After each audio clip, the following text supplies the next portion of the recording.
यो चाहिँ दाइ अब यो चाहिँ अब हामीले हाम्रो माइकले यसको यो सेन्टर भाग बीच र यो सेन्टर लिएर यो नङको पार्टमा लिएर यसको चाहिँ प्याडको थिकनेस कतिको मोटो छ कतिको अब पातलो छ भनेर उहाँले यसलाई मार्क गरिरहनु भएको छ र मार्क गरेर उहाँ यसलाई चाहिँ नाप्न यसको चाहिँ त्यो बाक्लो र पातलो नाप्न गइरहनु भएको छ okay please So what we're looking at is how hard or soft the foot is. This is actually somewhat soft, spongy. This has a different pattern to it. You can see right here, this part of her foot is getting a lot of wear. This is all different, and this is different. So this all indicates where she's bearing weight. So we are going to test her hardness. Mine's about a 32. I'm going to start medial, number 1. So for her, 78. 56.5. 71.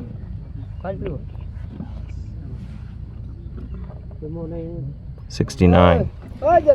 So 69, and I'm half of that, and she's how many times bigger than me. So we're trying to determine what's normal for an elephant. Okay, what number was that? You're on 3. 3, thank you. 1, 2, 3. 67.5. 75.5. 4 is 61.5. 21. 5. 84.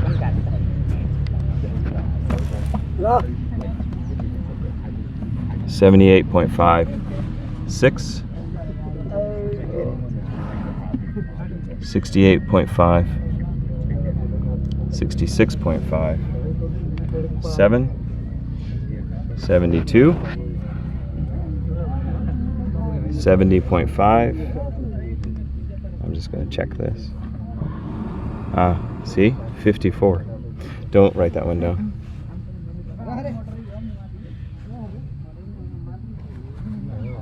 75. So she's soft here. This also indicates that. Yeah. See this tissue sticking out? So she's pushing all of her pad out. This part is overgrown and release. And this too. All of this indicates that she's doing this a lot. Okay, Kurpa? Thank you.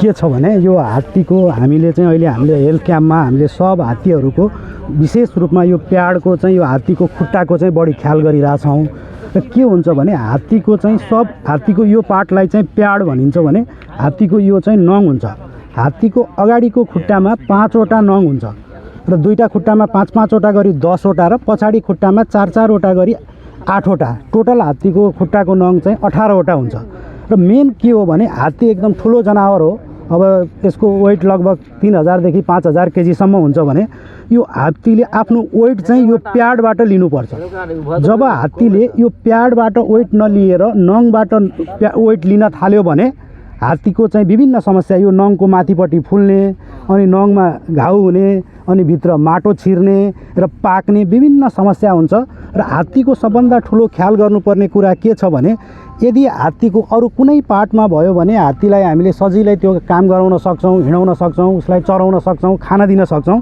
तर यदि खुट्टामा समस्या भयो हात्ती हिँड्न सकेन भने हात्तीलाई बानेर राख्नु भन्दा विकल्प छैन बानेर राख्दा हामीले उसलाई आवश्यक दाना पानीहरू खुवाउन सक्दैनौं हात्ती यस्तो जनावर हो जबकि उ 24 घण्टामा 18 घण्टा खाइरहनु पर्छ जबको खाएको कुराहरू हात्तीको खाएको कुराहरू तपाईहरु किन खानुपर्छ 18 घण्टा भन्दा फेरि हात्तीले जति कुराहरू खान्छ त्यो राम्रोसँग डाइजेस्ट हुँदैन लगभग 40% मात्रै डाइजेस्ट हुन्छ त्यसकारणले हात्तीले चाहिँ 24 घण्टामा 18 घण्टा चाहिँ खानुपर्छ जब खुट्टामा समस्या भयो हात्तीलाई कि उ हिँडुल गर्न सक्दैन र उ राम्रोसँग आफ्नो जंगलमा चर्न पनि सक्दैन त्यसकारणले हामीले चाहिँ यो हेल्थ क्याम्प मार्फत हात्तीको खुट्टाहरूलाई चाहिँ सधैं स्वस्थ राख्नको लागि काम गरिरहेछौं के छ भने जब हामीले जहिले पनि यो नङ चाहिँ यो प्याड भन्दा माथि प्याडले चाहिँ वेट लिने नङले चाहिँ वेट लिने यो नङ चाहिँ हात्तीको वेट लिने चिज होइन देख्नु भएको छ जब यो हात्तीको नङले वेट लिँदैछ यो हात्ती यो नङ यो प्याडभन्दा माथि बढ्या छ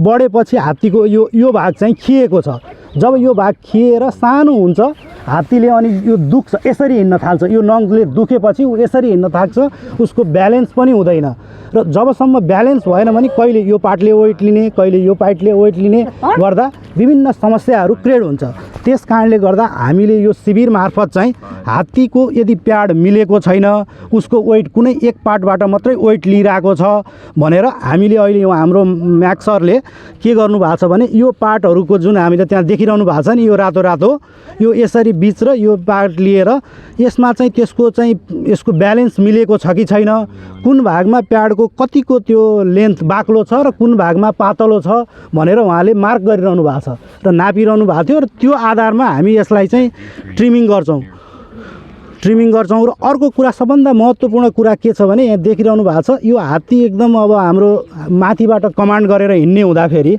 ऊ अब जङ्गलको हात्ती के हुन्छ ऊ हाम्रो कसैको कमान्ड हुँदैन ऊ आफ्नो हिसाबले हिँड्छ र ऊ लङ हिँड्छ ऊ दिनमा 30-40 किलोमिटर हुन्छ आफै पनि उसको नङ चाहिँ खिएर जान्छ तर यो हाम्रो घरपालुवा हात्तीहरू चाहिँ माथिबाट मान्छेले कमान्ड गर्ने हुनाले उसले आफ्नो बाटो भनौँ न आफू सजिलो ठाउँमा टेक्न पाउँदैन माथिको मान्छेले जहाँ उसलाई टेक भने उसले त्यहीँ टेक्नुपर्ने बाध्यताले गर्दा नङहरू बिग्रिरहेको छ त्यस कारणले गर्दा हामीले त्यो कुरालाई मध्यनजर गरेर हामीले हरेक अब आवश्यकता अनुसार सबै समयमा काम गर्छौँ तर यो शिविर मार्फत चाहिँ सबै हात्तीको चाहिँ नङ काटिरहेछौँ यो हेर्नुस् देख्नु भएको छ तपाईँहरूले यो पार्टलाई चाहिँ अब त्यही भएर हाम्रो मेन उद्देश्य भनेकै यो चाहिँ अब यो प्याडलाई मिलाएर यसको ब्यालेन्स यसले वेट चाहिँ यो बीचबाट लिने भन्ने हाम्रो उद्देश्य हो अब यसको यो पार्टलाई जस्तै अब तपाईँहरूले देख्न सक्नुहुन्छ यो जसो हामीले यो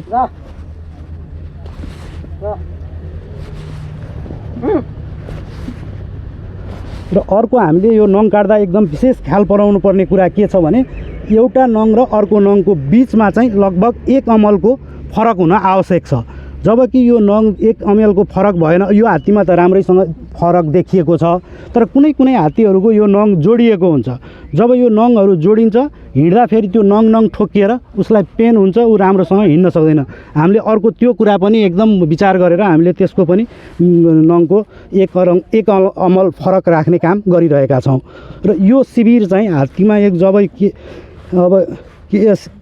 यो केएसएफ र एनटिएनसी मिलेर यो काम गरिरहेछ यो हात्तीको कल्याणकारी काम हो यसले यो हात्तीको फुट केयरले गर्दा हात्तीको हाम्रो मेन उद्देश्य के हो भने हात्तीलाई काम पनि लगाउने र त्यसलाई स्वास्थ्य पनि राख्ने जब काम लगाउन सकिएन भने हात्तीको कुनै पनि अर्थ छैन अब मान्छेले के हुन्छ यहाँ धेरै कुराहरू आइरहेछ हात्तीलाई काम लगाउने किन जब यो हात्तीलाई एउटा हात्ती पाल्नलाई विशाल खर्च लगभग खुवाउने यसलाई स्वस्थ राख्नको लागि धेरै खर्च छ र यदि अब यो स्थितिमा रहिरह्यो भने कसैले पनि हात्तीको केयर गर्नुहुन्न यसबाट आम्दानी पनि लिने र स्वस्थ बनाएर काम गराउने र बुढो बिरामी भएको हात्तीहरूलाई चाहिँ छुट्टै रिटायर गर्ने र अझ के गर्न सकियो भने जस्तै अब स्वस्थ हात्तीलाई काम लगाएर त्यसको चाहिँ केही फन्ड छुट्याएर यो बुढो भएपछि त्यसलाई चाहिँ पाल्नको लागि बुढो भएपछि हात्ती यस्तो जनावर हो मान्छे जस्तै अब लङ समय बाँच्छ 80 वर्षसम्म बाँच्छ लगभग 70 वर्ष काम गरे 10 वर्ष काम गर्न सक्दैन भने त्यो 70 वर्ष उसले कमाएको पैसा केही छुट्याएर त्यसको 10 वर्ष पालाउन सकियो भने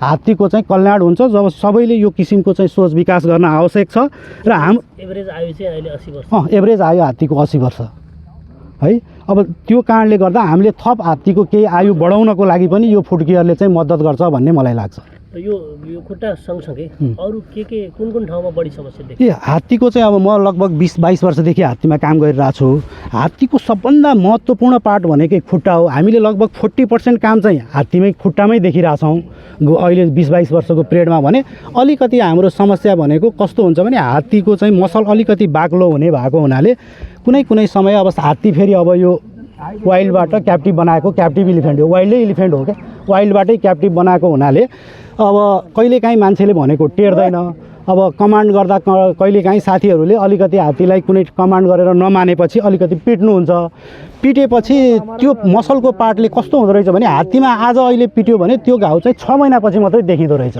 त्यो बिस्तारै त्यो मसलहरू बिस्तारै मर्दै गएर त्यो पार्ट अनि एब्सेसको समस्या भनौँ न त्यो पिटेको घाउ चाहिँ पाक्ने र ठुलो खटिरा बन्ने समस्या उसको महत्त्वपूर्ण समस्या हो अब अरू चाहिँ खासै त्यस्तो ठुलो रूपमा हात्ती बिरामी हुँदैन। यदि हात्तीलाई नियमित रूपमा नामले जुगाको औषधि, आवश्यक खानेकुरा स्वस्थ तरिकाले खुवायो भने त्यति धेरै बिरामी हुने जनावर हात्ती होइन। पहिलाको क्षय रोग हामीले लगभग अब 2007 देखि अहिलेसम्म लगभग 60-65 वटा हात्तीलाई ट्रिटमेन्ट गरियो। अहिले चाहिँ हामीले 2020 मा टेस्ट गरेकोमा चाहिँ कुनै पनि हात्ती टिबीको पोजिटिभ देखिएको छैन। अब त्यो चाहिँ हरेक वर्ष टेस्ट गर्दै जाने कुरा हो। ठ्याक्क निर्मूल भयो भन्न सकिँदैन। अहिले चाहिँ हामीसँग टिबी भएको हात्ती छैन। धन्यवाद। हस्, नमस्कार।